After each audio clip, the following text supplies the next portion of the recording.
দুপুরবেলা ভাতের সাথে প্রথম পাতে খাবার জন্য এই রেসিপিটা একবার বানিয়ে দেখতে পারেন।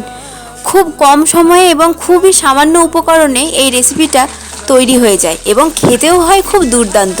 তো সেটার জন্য প্রথমে কড়াইতে সাদা তেল বসিয়ে তার মধ্যে কেটে রাখা কুঁদরি দিয়ে দিতে হবে এবং স্বাদ মতো নুন দিয়ে কুঁদরিগুলোকে ভাজতে হবে।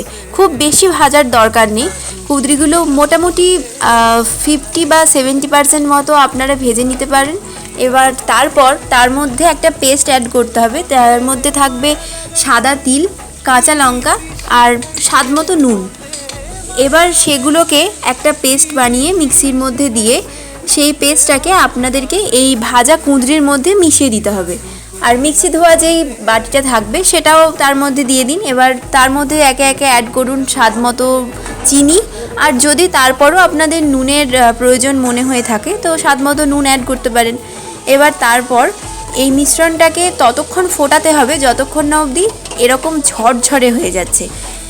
ব্যাস, তাহলেই তৈরি হয়ে যাবে এই তিলের সাথে কুঁদরির এই মারাত্মক একটা কম্বিনেশন। এটা আমাদের বাড়ির খুব একটা জনপ্রিয় রেসিপি বলা যেতে পারে। একদম গরমকাল থেকে বর্ষাকাল অবধি এটা আমাদের বাড়িতে প্রায়শই রান্না হয়ে থাকে। এই তিলের এই রেসিপিটা আমাদের বাড়ির বাচ্চা থেকে বড় সবাই পছন্দ করে। তো আপনাদের যদি ভালো লেগে থাকে এই রেসিপিটা একবার বাড়িতে বানিয়ে দেখতে পারেন, আশা করছি আপনাদেরও খুব ভালো লাগবে।